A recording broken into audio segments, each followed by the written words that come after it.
O'zbekistonda hujjatsiz yer uchastkalarini qonuniylashtirish bo'yicha xatlov va huquqlarni e'tirof etish ishlari davom etyapti. Ortiqcha yer borlar nima qiladi? Kadastr hujjatlari mavjud bo'lmagan yoki hujjatlar to'liq bo'lmagan uy-joylariga ko'chmas mulkka bo'lgan huquqlarni e'tirof etish masalasi ko'riladi. Yakka tartibdagi turar joylar uchun 99 yil etib belgilangan. Qonunning asosiy va qo'shimcha shartlariga rioya etilgan bo'lsa, o'zlariga biriktirib berish masalasi ko'riladi. Mazkur muddatlar yer uchastkasi egallangani yoki uy qurilganiga qaraydimi? 3 ta holatdagi obyektlarga xatlov ishlari amalga oshirilmaydi.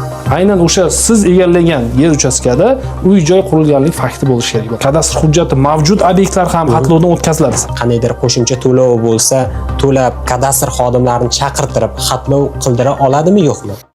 Assalomu alaykum. O'zbekistonda hujjatsiz yer uchastkalarini qonuniylashtirish bo'yicha xatlov va huquqlarni e'tirof etish ishlari davom etyapti. Mazkur tadbirlar o'zboshimchalik bilan egallangan yer uchastkalariga amnistiya e'lon qilingan qonun doirasida amalga oshirilyapti. Bizning tahririyatimizga ushbu mavzu bo'yicha juda ko'plab savollar keldi. Jumladan, ortiqcha yerim bo'lsa nima qilaman? Xatlovda hujjatlarimni topolmay qolyapman. Umuman shunga o'xshagan muammolar, xatlov ishlaridagi tushunmovchiliklar bo'yicha biz mutaxassislardan batafsil javob olish maqsadida bugun kadastr agentligiga keldik va bu yerda kadastr agentligi mas'ul xodimi Bahodir Madiyarov bilan suhbatlashamiz. Assalomu alaykum Bahodir aka.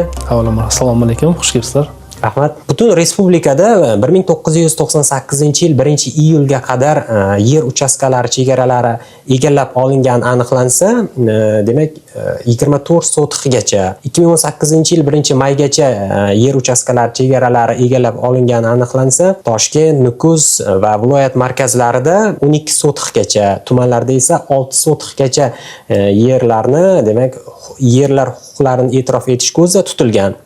Ortiqcha yer borlar nima qiladi? Mazkur qonunda mana 937-sonli o'zboshimchalik bilan egallab olingan yer uchastkalariga hamda ularda qurilgan binolar va inshootlarga bo'lgan huquqlarni e'tirof etish bilan bog'liq qonun ijrosi yuzasidan bugungi kunda xatlov ishlari amalga oshirilmoqda va aynan mana shu qonunning hajmlar bilan bog'liq bo'lgan moddasida 98-yil 1-iyulga qadar, ya'ni yer kodeksi qabul qilingunga qadar 24 sotixgacha butun respublika bo'ylab e'tirof etilishi belgilangan. Va qolgan hududlarda 6 sotix va 12 sotixgacha bo'lgan maydonlari e'tirof etilish huquqi bilan biriktirib beriladi. Undan ortiqcha egallangan hududlarda fuqarolarimizda bugungi kunda amaliyotda ham savollar juda ko'p uchrayapti. Bundan oldingi aksiyada ham Vazirlar Mahkamasining 461-sonli qarori bilan umumdavlat aksiyasi e'lon qilingan edi. Bu aksiya davr mobaynida bu 1 yillik amal qilgan bo'lib, fuqarolarning murojaatiga asosan ko'rib chiqish belgilangan edi. Bu qachon bo'lgandi? 2018-yilda amalga oshirilgan bu bir martalik aksiya. Aynan mana shu qonunda o'sha aksiyani uzviy davomi deb qarasak ham bo'ladi. Sababi bu qonunda ham belgilab qo'yilgan muddatlar 2018-yil 1-mayga qadar etib belgilangan. Aynan mana shu 2018-yil davr mobaynidan, undan avval qurilgan davrdagi fuqarolarimiz tomonidan yashab kelayotgan uy-joyga kadastr hujjatlari mavjud bo'lmagan yoki hujjatlar to'liq bo'lmagan uy-joylariga ko'chmas mulkka bo'lgan huquqlarni e'tirof etish masalasi ko'riladi. Yurtdoshlarimizda xavotirga tushishga o'rin yo'q.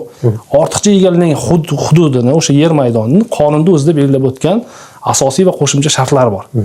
Aynan o'sha ortiqcha egallangan hudud asosiy egallab turgan yer uchastkasiga tutash hududda joylashgan bo'lsa, aynan o'sha yer uchastkasi muqaddam elektron onlayn auksion savdoga chiqarilmagan bo'lishi va aynan o'sha yer uchastkasi uchun yer solig'i, unda qurilgan bino inshootlari bo'lsa, mol-mulk solig'idan qarzdorligi mavjud bo'lmasligi asosiy shartlardan belgilangan.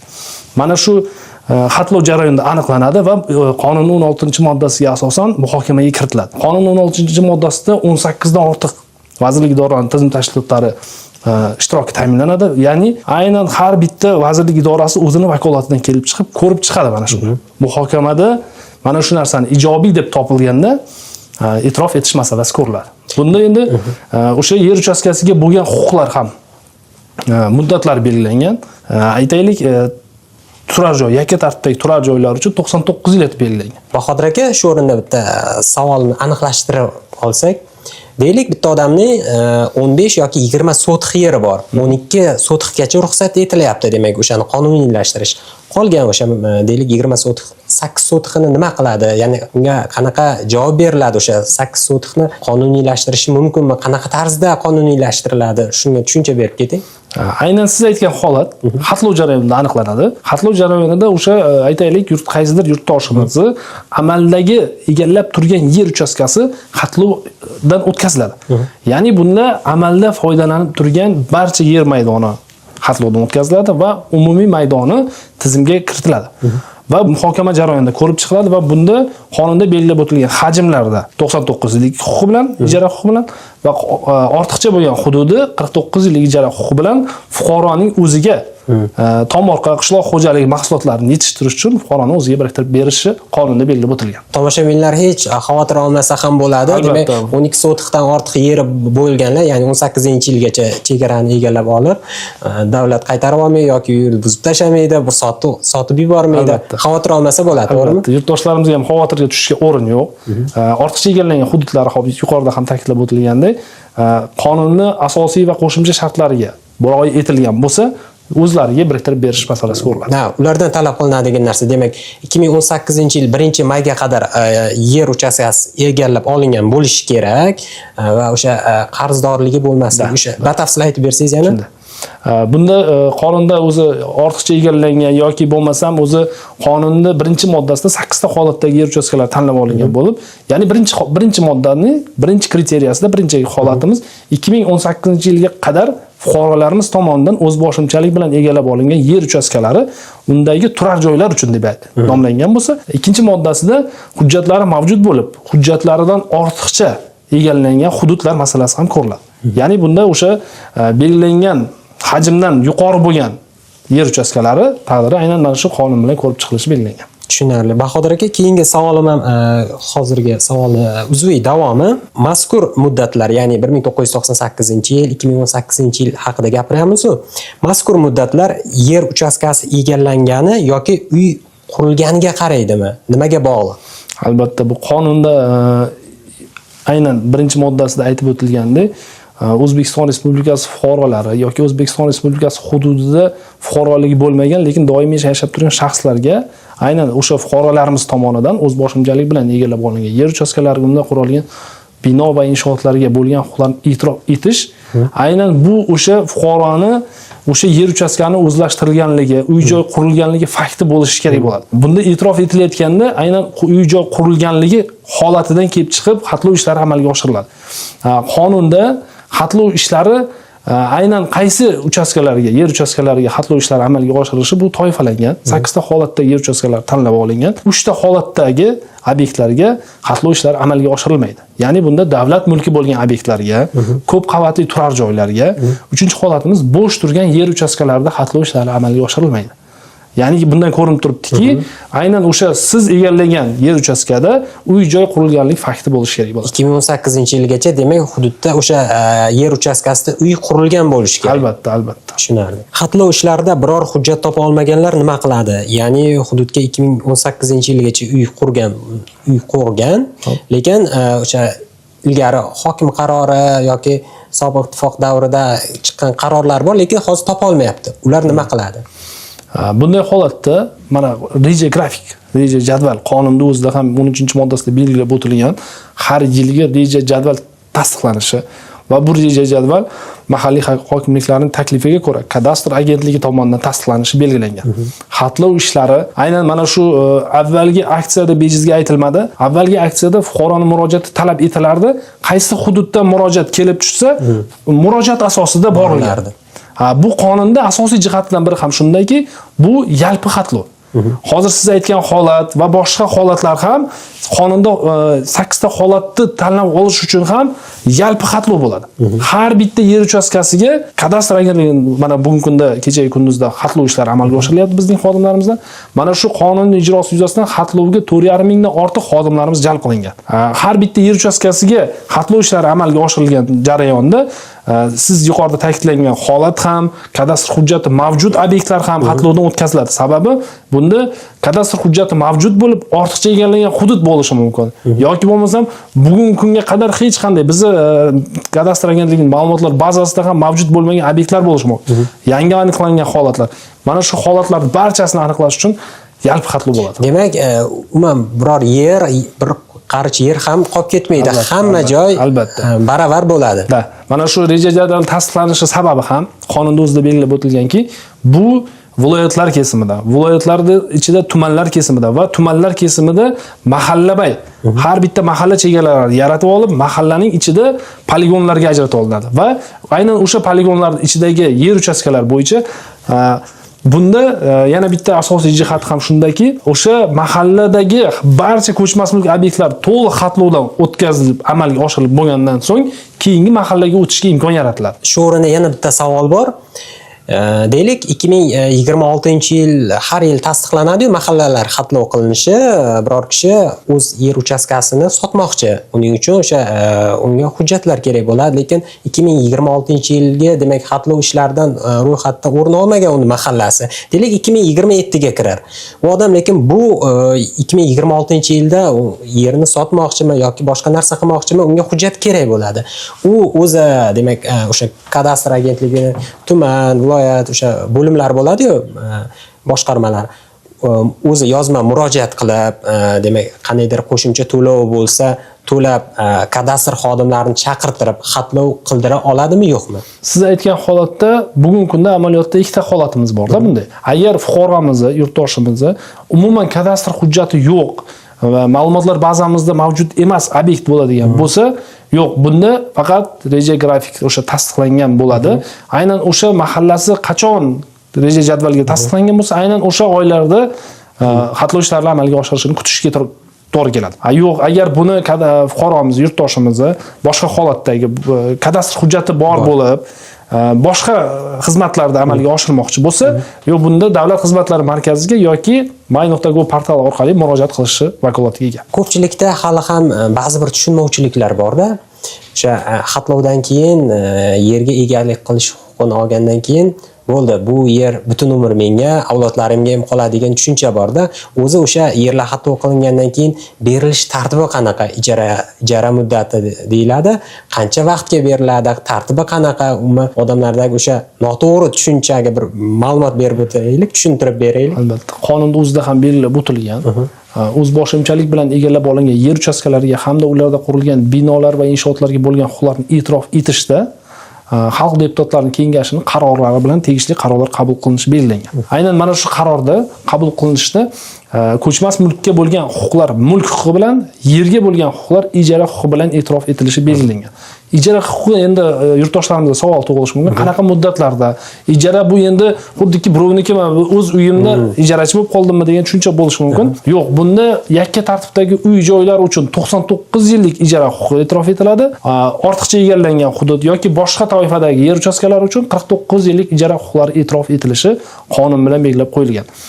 Bunda endi faqat ijara bilan qolib ketishi mumkinmi deb o'ylab qolishi mumkin fuqarolarimiz. Yo'q. Bunda Vazirlar Mahkamasining 71-sonli qaroriga asosan o'sha yer uchastkalarini xususiylashtirish imkoni ham mavjud. Ozroq tushuncha berib ketasizmi? O'sha 49 yil muddatga qanaqa yerlar nima maqsadda beriladi ijaraga? 49 yillik ijara huquqlari hozir yuqorida ham aytilganday, ortiqcha egallangan hududlar uchun, misol uchun qishloq xo'jaligi, tomorqa xo'jaliklarini yetishtirish uchun qurilish qurilmaydigan hududlarga yoki bo'lmasam qonunda birinchi moddasida belgilab o'tilgan kichik sanoat zonasi hududida joylashtirilgan noturar joy obyektlariga ham e'tirof etilishi belgilangan.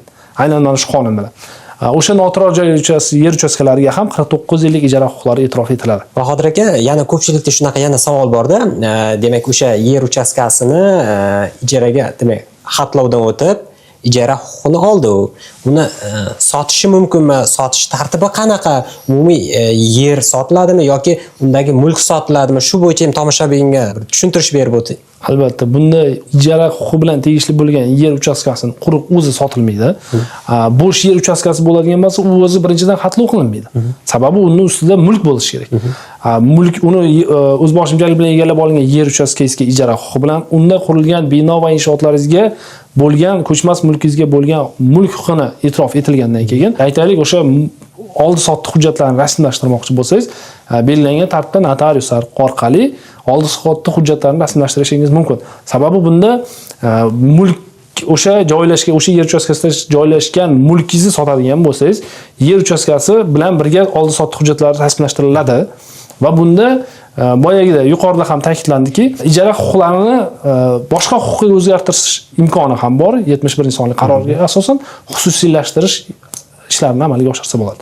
Bunda xususiylashtirganda aytaylik, mana hozir mulkingizga nisbatan mulk huquqi qanaqa huquq bilan tenglashtirilgan bo'lsa, yer uchastkangizga xususiylashtirilgandan so'ng yerga bo'lgan huquqingiz ham mulk huquqi bilan tenglashtiriladi va belgilangan tartibda sotish, boshqa garov ta'minoti sifatida foydalanish va hokazo hujjatlarni rasmiylashtirish imkoni bor. Tushundim. Keyingi savolim mana shu xatlov ishlari bo'yicha butun respublika bo'yicha amalga oshiriladi-ku. Masalan, qishloqlarda deylik, chegarani aniqlash qiyin bo'ladi. Uni masalan o'sha kosmos yo boshqa narsalardan odatda qishloqlarda uy qurilsa, ketma-ket uylar quriladi, qo'shnilar chegara ham qo'ymaydi-da, ochiq maydon bo'ladi. Ular o'rtasida kelishmovchilik yuzaga kelmasligi uchun chegaralarga qanday aniqlik kiritiladi xatlovda? Shu bo'yicha tomoshabinga bir tushuntirish bersangiz. Bu xatlovda mana hozirgi savolingizdagi ikkita qo'shnining o'rtasidagi chegaraga agar chegara bo'lmaydigan bo'lsa, qanday aniqlik kiritiladi? O'zi yer kodeksining 30-31-moddasiga asosan yer uchastkasini o'zlashtirilganligi holati fakti bo'lishi kerak deb o'tilgan bo'lsa, aynan bu sim to'siqlar bilanmi, qanaqadir panjaralar bilanmi yoki devor bilanmi o'zi chegara o'rnatilgan bo'lishi kerak. Aytaylik, endi o'rnatilmagan bo'lsa, ayrim hududlarda shunaqa holatda uchrasa, xatlov jarayonida bizni mutaxassisimiz joyiga borganda ikkita qo'shnining o'rtasida ikkita qo'shnilar dalolatnomasi, ya'ni bu xatlov ishlarini amalga oshirganda qo'shnilarning guvohligida, ishtirokida o'lchanadi va amalga oshiriladi. Bir-biriga chegaradosh qo'shni sifatida chegara kelish dalolatnomasiga imzo chekib beradi va uni mahalla tasdiqlab beradi. Mana shu nizolarni oldini olish masalasi mana shunday ko'riladi. Demak, bunda bir necha taraf ishtirok etishi kerak bo'ladi. Albatta. Keyingi savolim, xatlov ishlarida ko'p soliq to'lovlari chiqayotgani, xo'p, ular belgilangan soliq jarimalarini to'lagandan keyin o'sha yer e'tirof tizimiga kiritiladimi? Shu tarzda savol bergan. Ularga demak soliq to'lovi belgilanyapti. Rozi odamlar. O'sha deylik 6 millionmi 7 million soliq to'lovini to'lasa, e'tirof tizimiga yuboriladimi? Bunda o'zi to'g'ridan to'g'ri soliq hisoblanib qolmaydi. Agar ma'lumotlar bazamizda kadastr raqami berilgan bo'lsa, aynan o'sha yer uchastkasi uchun kadastr raqami mavjud bo'lsa, bu demakki kadastr ma'lumotlar bazasi soliq bazasi bilan integratsiya qilingan. Kadastr raqami bor yer uchastka bugungi kunda o'sha yer uchastkasiga nisbatan soliq hisoblanyapti. Agar yangi aniqlangan holat bo'lsa, qonunda o'zida ham belgilanganki, xatlov jarayonida yangi aniqlangan yer uchastkalariga oxirgi 3 yillik soliq to'lovlarini to'lab berish orqali keyingi bosqichga o'tilishi belgilangan. Ya'ni bunda o'sha soliq to'lovlari oshgan bo'lsa, bugungi kundagi amaldagi yer uchastkasi va unda yer uchastkasida qurilgan barcha ko'chmas mulk obyektlari xatlovdan o'tkazilgan va tizimga kiritilgan bo'ladi. Umuman guruch kurmaksiz bo'lmaydi deydi-yu. Har sohada ham nima deydi? Firibgarlar deymizmi, uchraydi-da. Bu sohada ham qandaydir firibgarlar uchrayaptimi? Ishing tez hal qilib beramiz, tezroq bitadi, senga ko'proq yer qonuniylashtirib beramiz tarzidagi firibgarlik holatlari ham uchrayaptimi va bunda firibgarlar shunaqa holatga duch kelsa, nima qilish kerak, qanaqa yo'l tutish kerak? Shu maslahat berib keting tomoshabinlarga. Albatta, yurtdoshlarimiz orasida ham uddaburon shaxslar yo'q emas. Bugungi kunda mana qonun kuchga kirdi. Qonun bahona o'sha o'z boshimchalik bilan o'zlashtirish holatlari qaysidir hududlarda uchrayapti. Aynan o'sha qonun kuchga kirgani bilan xatlovdan o'tkazib va o'z boshimchalik bilan egallab olingan yer uchastkasiga bo'lgan huquqlarni e'tirof etib olaman degan ko'zlab yurgan fuqarolarga eslatma sifatida qonun muqarrar, javobgarlik belgilangan. Bunday qilmasliklarini so'rab qolaman. Va uddaburon shaxslar yana o'sha xatlov ishlarini tezlashtirib berishga, hujjatlarni rasmiylashtirib berishga, yurtdoshlarimizga yolg'on ma'lumotlar tarqatib, o'sha hujjatlarni rasmiylashtirish bilan har xil oldi-berdilar bilan aralashib qolmasliklariga. Bunda qonunda o'zida ham belgilab o'tilganki, fuqaroni murojaati talab etilmasligi bejizga aytib o'tilmadi. Fuqarodan hech qanday ortiqcha ovoragarchilik, uni vaqtini, uni naqdini ortiqcha sarflamaslik maqsadida ham fuqaroning murojaatisiz, ya'ni qonunda muddati amal qilish, ijro muddati 3 yillik etib belgilangan bo'lsa, bu 3 yillik muddat bu fuqarolar uchun emas, bu men o'ylaymanki, davlat tashkilotlariga qo'yilgan muddat. Ya'ni bunda qonunning 16-moddasida belgilab o'tilgan vazirlik idoralarining tizim tashkilotlari bor. Aynan mana shu tizim tashkilotlari har bittasi o'zini vakolatidan kelib chiqib, har bitta yer uchastkaga o'zini xulosasini berish orqali aynan o'sha yer uchastkaga bo'lgan huquqlar e'tirof etiladi. Qonunda o'zi ijrosi ikkita bosqichda amalga oshirilishi belgilab o'tilgan. Ya'ni birinchi bosqichda kadastr agentligi tomonidan xatlov ishlari amalga oshiriladi. Ikkinchi bosqichda yuqorida aytilgandek 16-moddasiga asosan vazirlik idoralarining tizim tashkilotlari tomonidan ko'rib chiqiladi va yakunida Adliya vazirligi tomonidan yakuniy xulosa taqdim etiladi va fuqaroga ana o'shanda bir martalik to'lov haqida SMS xabarnoma boradi. Fuqaro yurtdoshlarimiz o'sha yer uchastkasiga bo'lgan huquqlarini e'tirof etish bilan bog'liq o'sha bir martalik to'lovni to'lagandan keyin keyingi bosqichga o'tiladi. Bu xalq deputatlarini, viloyat kengashlarini qarorlari qabul qilinishi uchun. Odamlarda yana shu o'rinda yana bitta savol tug'ilyapti-da. O'sha 18 ta tashkilotdan ijobiy xulosa chiqdi, ko'rdim. Lekin menga o'sha hujjatim chiqmayapti. Ya'ni bunda qanchadir muddat o'tish kerak, to'g'rimi? Qancha muddat o'tish kerak? Albatta, buni har bittasini o'zini bosqichlari bor. Xatlov ishlari amalga oshirilib, muhokama jarayoniga tizimga kiritilgandan so'ng bu vazirlik idoralarining tizim tashkilotlari tomonidan ko'rib chiqilish uchun qonunda belgilab o'tilgan muddatlari va bu jarayondan o'tgandan keyin 1 oy e'londa turishi belgilangan. Bu 1 oy e'londa turishi оповещение deydi. Bu nima uchun turiladi? Sababi bunda ham nizolarni oldini olish. Sababi o'sha mahallada xatlov jarayonida kadastr agentligi tomonidan o'sha borgan mutaxassis tomonidan xatlov ishlari amalga oshirilgan holatda aytaylik Eshmatov Toshmatdin nomiga hujjatlar rasmiylashtirilgan bo'lsa, u asli boshqa fuqaro nomida bo'lib qolish ehtimoli yo'q emas. Bu yerda endi meros masalalari, adolat prinsiplari ham bu yerda nuqtai nazardan kelib chiqib yondashilgan qonunda ishlab chiqilishida. Sababi bunda bir nechta merosxo'r bo'lgan uy-joy bo'lishi ham mumkin. Mana shu xatlov jarayonida aniqlangan e'londa turishi sababi ham shundaki, o'zi hujjatlar aynan o'sha yer uchastkasini hujjatlari kimning nomiga rasmiylashtirilyapti. Buni hamma ko'rish va bilish imkoniyati ham bor.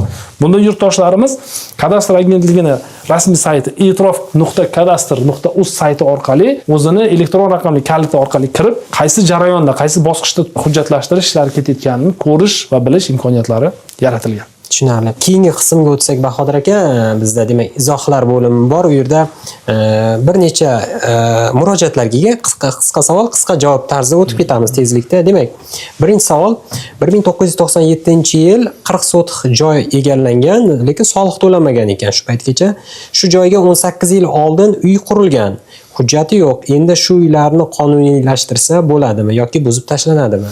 Albatta, mana shu qonun ham aynan mana shunday yurtdoshlarimiz uchun o'zi mana shu holatdagi yer uchastkalariga, ya'ni bu qonunning birinchi moddasi birinchi holatiga tushadi. Fuqarolarimiz tomonidan 2018-yil 1-mayga qadar o'zlashtirilgan, qurilgan turar joylar uchun e'tirof etiladi. Hech qanday xavotir olmasa bo'ladi. Faqat adashmasam, soliq to'lovlari amalga oshirib qo'yish kerak bo'ladi. Albatta, bu xatlov jarayonida aniqlanadi va tizimga kiritilganda, ya'ni bu hamma vazirlik idoralarining tizim tashkilotlari aynan mana shu e'tirof tizimiga integratsiya qilingan. Mana shu tizim orqali mana shu uchastka, aynan mana shu uchastkani muhokama jarayonini ko'rib chiqiladi. Ya'ni bunda soliqdan qarzdorligi ham mana shu tizim orqali har bitta bosqich mana shu tizimdan to xatlov jarayoni aniqlanib e'tirof tizimiga muhokamaga kiritilgandan yer uchastkasiga ko'chmas mulkka bo'lgan huquqlarni xalq deputatlarining kengashi qaror qabul qilingunga qadar mana shu tizim orqali amalga oshiriladi. Tushunarli. Keyingi savolga o'tamiz. Qisqaroq, dachalarni ham kadastr qilish qachon boshlanadi? Dala hovlilar, dachniy posyolka, bu xalq tili bilan aytiladi. Dala hovlilar ham qonunda nazarda tutilgan. Qonunning birinchi moddasi birinchi holatidagi o'sha fuqarolarimiz tomonidan dala hovlilar. Bunda endi talab etiladigan narsalar, asosiy shartlar bor o'zini. Ya'niki bu o'sha yer uchastkasi 2018-yil 1-mayga qadar o'zlashtirilgan va uy-joy qurilganligi fakti holati bo'lishi kerak, soliq qarzdorligi mavjud bo'lmasligi kerak. Aynan o'sha dala hovlini a'zolikligi ro'yxatida borligini tasdiqlovchi hujjati mavjud bo'lishi kerak bo'ladi. Demak, bu ham hozir amalga oshiriladi. Mana shu qonun bilan, mana shu bugun demoqchi bo'lyapmizki, sizning savolingizdan kelib chiqib, aynan dala hovlisi bor fuqarolarimizga ham mana shu qonun bilan kadastr hujjatlari rasmiylashtirib berilishi belgilangan. Tushunarli. Keyingi savol: Assalomu alaykum, men Samarqand shahridanman. Men uyimni sotmoqchiman. Kolxoz qarori bor, kadastr hujjati bor, egalik huquqi yo'q. Uyni 2003-yil qurib yashab kelyapmiz. Hamma naloglarni, ya'ni soliq to'lovlarini amalga oshirib kelyapmiz. Bizni mahalla xatlovga olinmadi. Qachon xatlov qilinishi noma'lum. Uyni tezroq sotishim kerak, deyapti. Men shu kutish kerak deymiz. Albatta, bunda endi fuqaromizga mana rejada jadval tasdiqlangan. aynan mana shu xatlov ishlari tasdiqlangan reja jadval asosida amalga oshiriladi. Endi fuqaromizga bitta tavsiya sifatida aytib o'tiladi, kadastr sayti orqali kirib, ko'rib o'zini mahallasi qaysi oyga reja jadvali tasdiqlangan. Agar 2026-yilda tasdiqlanmagan bo'lsa, kelgusida 27-yil uchun tasdiqlanishi kutishga majbur bo'ladi. Kutilgan. Albatta, bunda kutib turadi. Umumiy savol beraman. Shu vaqtgacha qancha mahalla chegaralariga aniqlik kiritildi? Umuman qancha obyektda xatlov ishlari amalga oshirildi? Statistik ma'lumotlarni ham aytib o'tsangiz. Respublikamizda 9000 dan ortiq mahallalar mavjud bo'lib, qonun ijrosi yuzasidan 4000 dan ortiq, 5000 ga yaqin bo'lgan mahallalar, chegaralar tasdiqlandi va aniqlik kiritildi har bittasiga. 1 milliondan ortiq bo'lgan yer uchastkalari xatlovdan o'tkazildi va qonun ijrosi yuzasidan qonun 16-moddasiga asosan e'tirof tizimiga muhokamaga 430 mingdan ortiq bo'lgan ko'chmas mulk obyektlari muhokama jarayoniga o'tkazildi. Ya'ni bunda 400 mingdan ortiq bo'lgan ko'chmas mulk obyektlarini vazirlik idoralari, tizim tashkilotlari tomonidan muhokama jarayonida ko'rib chiqilmoqda. Yakuniga keladigan bo'lsak, bugungi kunda respublikamizda qonun ijrosi yuzasidan qancha yurtdoshlarimizga ko'chmas mulkka bo'lgan huquqlar e'tirof etildi deydigan bo'lsak, 36 mingdan ortiq yurtdoshlarimizga xalq deputatlarining viloyat kengashlarining qarorlari bilan ko'chmas mulkiga bo'lgan huquqlar e'tirof etish to'g'risidagi qarorlar qabul qilindi. Bundan fuqarolarning murojaatiga asosan 6000 ga yaqin ko'chmas mulkka, o'sha aynan qonun ijrosi bo'yicha e'tirof etilgan yurtdoshlarimizga 6000 dan ortiq ko'chmas mulk obyektlari davlat ro'yxatidan o'tkazilishi ta'minlandi. Bahodir aka, shu o'rinda minnatdorchilik bildiraman. Shuncha ma'lumot berdingiz, vaqtingizni ayamasdan biz bilan suhbatlashdingiz. Hurmatli tomoshabinlar, biz